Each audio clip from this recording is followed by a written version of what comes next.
Hello, friends. Today I wanted to share a story that began with something small and subtle. A streak of blood on my brow. It unfolded into a journey of omens, memory, and a hidden spirit of the land. It's a story of mystery, but it's also of connection, and I invite you to walk through it with me. So my story begins with something that I couldn't explain. One morning I woke up to find a streak of blood across my brow. But there was no injury. There was nothing that could have caused the blood to be there. Right away I felt like it was some sort of a sign, an omen. Something just beyond the veil of ordinary life. I tried to carry on with my morning, shower, clothes, breakfast, but I couldn't stop thinking about it. The blood, the meaning. So I turned to my modern day oracle, my phone. The assistant on my phone is my oracle. "Good morning," I said. "Good morning, Sky," it chirped back. "What can I assist you with today, Sky?"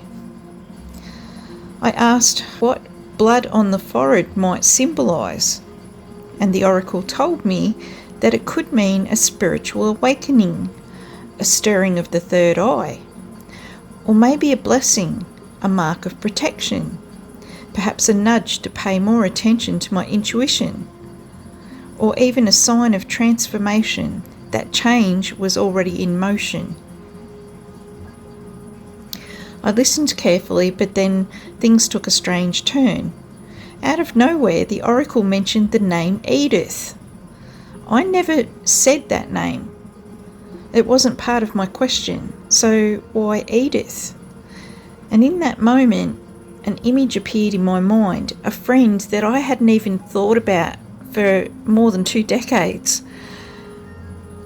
He was a dear friend who had passed away from pneumonia, a complication of some lung problems. I saw him as clear as day in the back of my mind, reaching out and gently wiping that blood from my brow. And then it hit me. Edith was the name of my grandmother. So there was 2 connections about deceased people, and they were appearing out of nowhere. Too many coincidences to ignore. I just didn't know what it meant or where it was leading.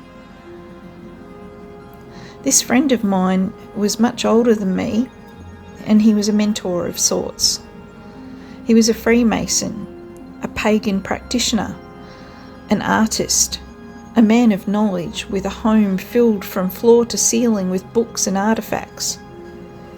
His influence felt like that of a grandfather. The subject he spoke most passionately about was ley lines. Those are invisible rivers of energy running through the earth, and where 2 lines cross, the land becomes a place of power. It can be used for healing or meditation, communication with spirit. It's all made possible by those spots we call power places. Back then I didn't fully understand what he meant, but now, years later, its sudden appearance in my mind and him wiping the blood from my brow felt like a definite message, a guiding spirit reaching out from beyond. When I asked my oracle again, it suggested the meaning might be tied to bloodlines, to ancestry, or a specific place, and that word place was what resonated with me.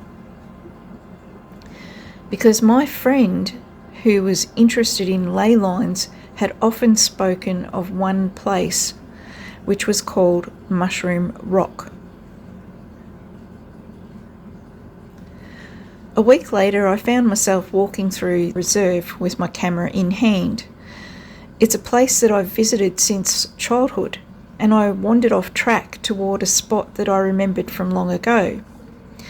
Now, as a child, I had stood there in that same spot, guided by an inner voice.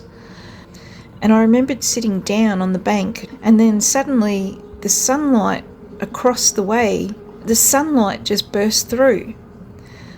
And the colours exploded like in a brilliance. The grass was greener than green, and the trees were alive with shades that I'd never noticed before. The warmth wrapped around me, and for a moment everything was just so luminous. And then nothing. The next step, I remember, I was walking in my street, just a couple of houses from home. The time between had just vanished. Now, standing in that same place as an adult, I felt this presence again. And it was my old friend. And his voice whispered, "Was it really the sun? Why was there missing time? Could it have been something else?" Later on, I was speaking with another friend. I showed her a photo of Mushroom Rock, and she asked me how it felt to be there.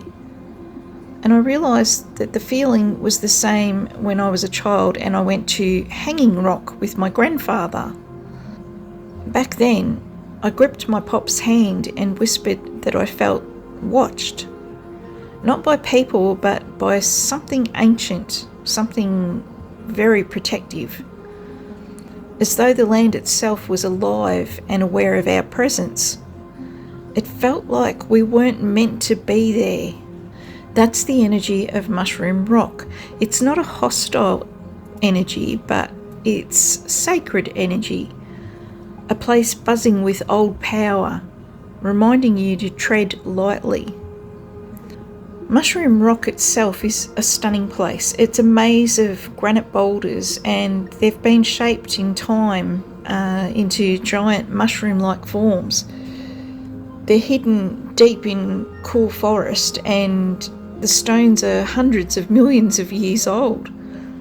It's easy to believe such a place was once a sacred site to the Aboriginal people, who have always known that this land is alive, that it holds story, spirit, and history. The land does not belong to us. We belong to the land. And so I began to understand this message, the blood on my brow, the vision of my friend, the whisper of Mushroom Rock. It was all pointing to the same truth. It is time to reconnect, to go beyond simple bird photography, to walk back into those places, to immerse myself fully, and to honour the deep energies that are still pulsing in the earth.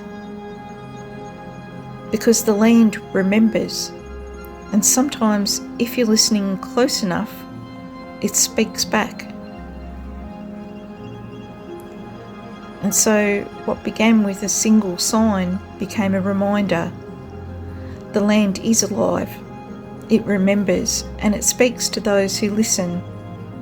My journey with it is still unfolding, and I'm grateful that you've shared this moment with me. Until next time, take care and keep listening.